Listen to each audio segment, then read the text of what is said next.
Okay, back to it again. I'm on the theme of how do we move from the symptom, with the thinking, which is not the problem or the solution, but the symptom of hostile experience of living in the hostile world, and move into the freedom of the miraculous, the friendly, and feed on insight, instantly, presently on insight, something beyond thinking that we haven't considered, that we haven't previously been available to even see, just rarely.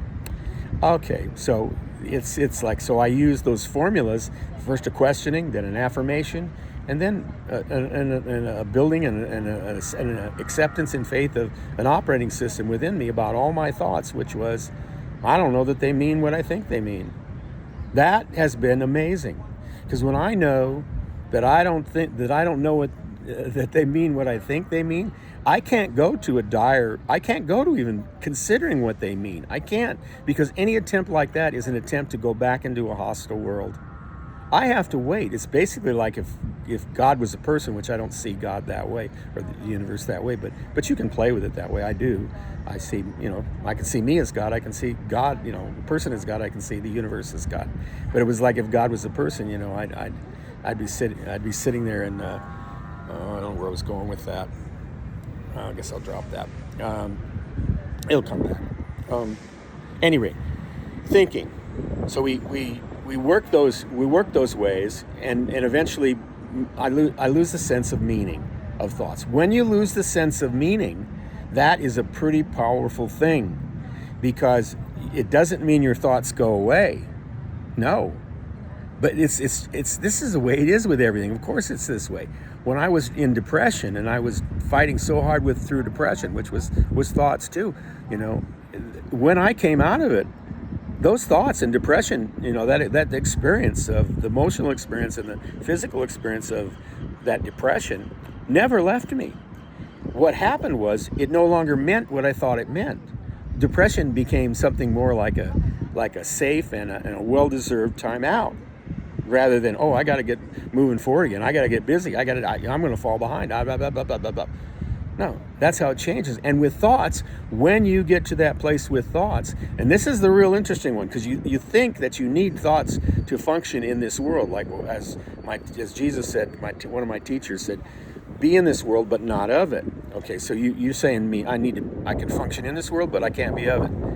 And I can do that without thinking? Yeah, you can. In fact, you can marvelously do it without thinking, because thinking just keeps you so busy and so occupied in irrational insanity. Right?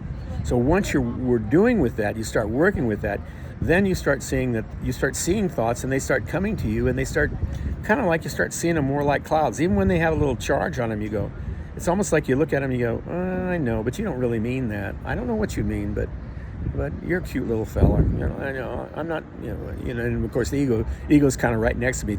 If we're what do you call it? Personalizing all this stuff, anthropomorphic stuff.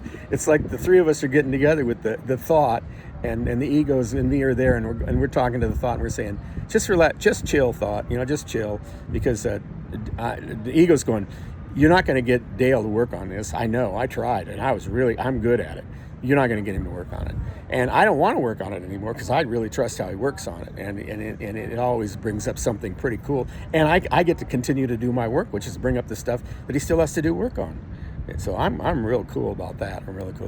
So anyways, that's one way to work on it. And it really is powerful. But as I said in an early one of these tapes, just this series, like this morning and yesterday, and actually for a couple of days, a lot of that time, and so many days actually, since the last over 9 months, I have just felt so, just devastated, like out of energy, out of not feeling physically well, just feeling like shut down, because like I've been working on this stuff inside.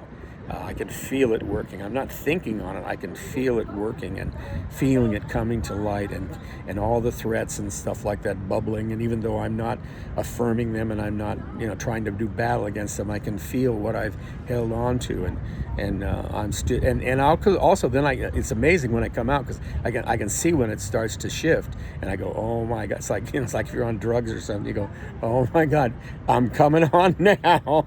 I'm coming on now. Yeah, that's how it works. It's pretty cool. Like today, this morning, you didn't want to be around me this morning, and then at some point I went, oh boy, here I am. It's like I'm spirit. What am I? I guess you could say I'm spiritually right now. I'm spiritually bipolar. Present moment bipolarism. It's really pretty cool though, because it's all right. It's all right. We're going to do another one of these, I know, because I got to talk about the other way of how we move. I want to finish up this one of how we work on thoughts to do this, and then I want to talk about the other way too.